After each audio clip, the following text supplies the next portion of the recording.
BFM Business. Intégral Bourse, premier quart d'heure de cotation à New York.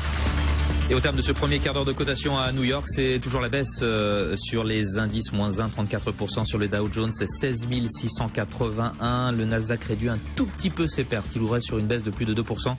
Et bien maintenant, il abandonne 1,72 à 4 752. Pour parler avec nous du marché américain, Julie Jourdan nous a rejoint. Bonjour Julie. Bonjour. Vous êtes gérante action américaine chez Mansartis. Tout ce qui se passe actuellement, ça quoi? Ça vous incite à la prudence, j'imagine, mais est-ce que ça vous rend... Allez, est-ce que ça vous échaude d'une certaine façon? Vous vous dites, le marché américain, ça commence à devenir un petit peu périlleux.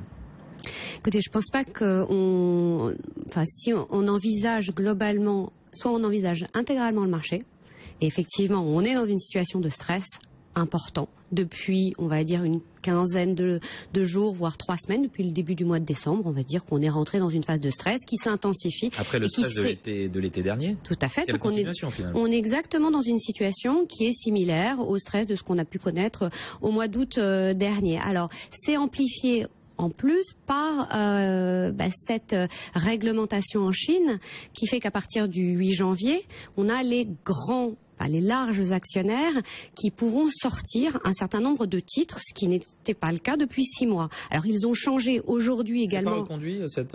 Alors ils ont modifié aujourd'hui la règle, c'est-à-dire que normalement à partir du 8 janvier, les grands actionnaires pouvaient se délester de leurs titres, ce qu'ils n'avaient pas pu faire depuis 6 mois. Donc on pouvait s'attendre en plus de ça à une accentuation en fait du mouvement de stress sur le marché chinois.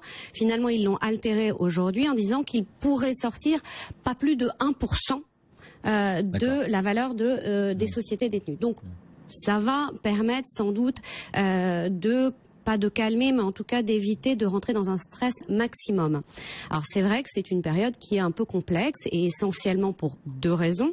La première, comme vous l'évoquiez, c'est la Chine, puisqu'en Chine, on voit bien qu'on est dans une phase de transition et là-dessus, j'apprends rien dans la mesure où ça fait des mois qu'on y est, qu'on a effectivement une activité manufacturière qui continue de se dégrader et ne montre pour le moment pas de signe vraiment de stabilisation.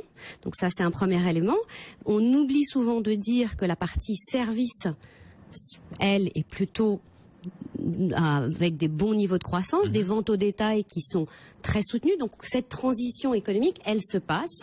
Elle va pas se faire de manière linéaire, mais elle se passe et elle se passe relativement conformément, je dirais. De façon contrôlée. Voilà, de manière relativement contrôlée. Donc, il y a cette partie-là, avec toutes les incertitudes qu'on a sur les données gouvernementales.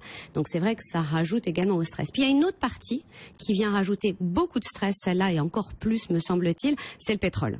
Et là, c'est vrai qu'on a une situation qui est extrêmement compliquée, dans la mesure où, tous les jours, on vient trouver de nouveaux points bas, voilà, et qu'on arrive à un niveau de stress qui est important parce que le grand problème, c'est la diffusion au reste de l'économie et de l'environnement géopolitique.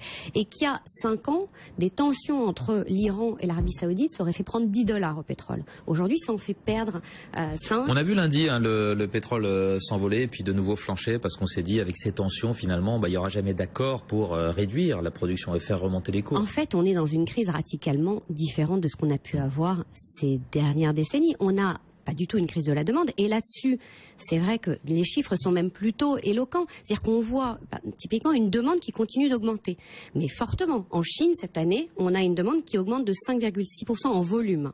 Du pétrole. Aux États-Unis, on a une accélération de la hausse de la demande parce qu'il y a moins de chômage, parce que le prix de l'essence est plus bas. Donc, il y a effectivement une consommation qui est repartie. En revanche, c'est vrai qu'on a une offre qui est là. Surabondante.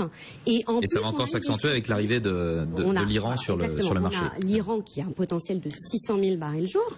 On a l'Arabie Saoudite qui n'a pas l'intention de laisser l'Iran prendre des parts de marché. On a l'Irak, dont on ne sait pas bien d'où vient cette hausse de production, mais une forte hausse de la production.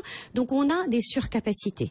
Donc c'est vrai que c'est inquiétant parce qu'encore une fois, on le sait, il y a beaucoup de pays émergents qui dépendent des prix de l'énergie sur leur budget. On a des banques ne fait qu'accentuer la crise des émergents, ça. Tout à fait. On a des banques qui sont exposées à hauteur de 15%.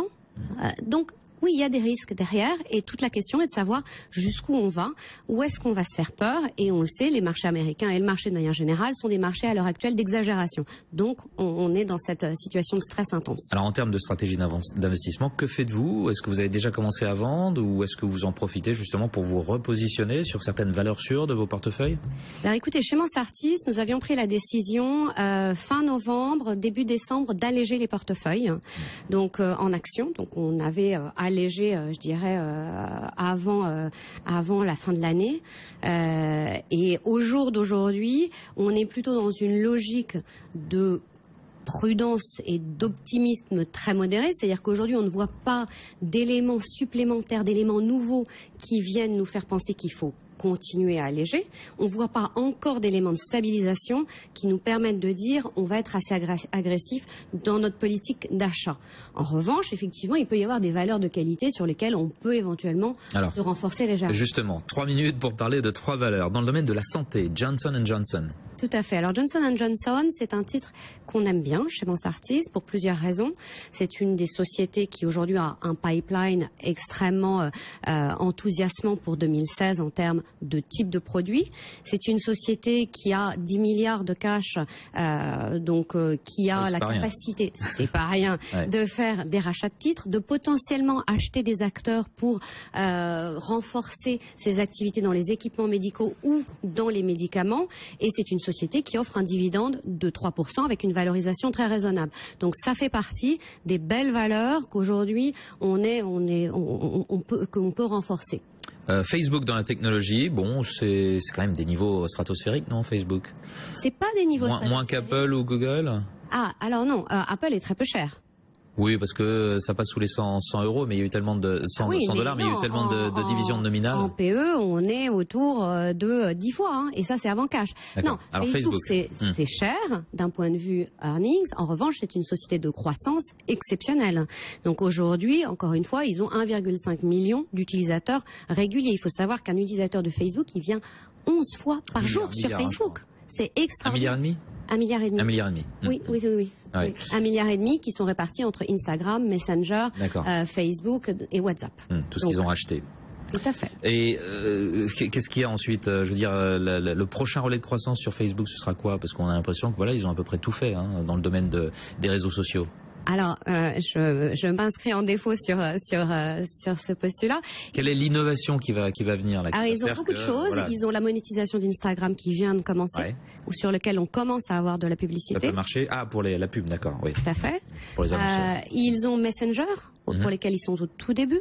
Ils ont toute la partie retail, donc les partenariats avec des groupes pour pouvoir permettre en fait d'acheter directement sur Facebook.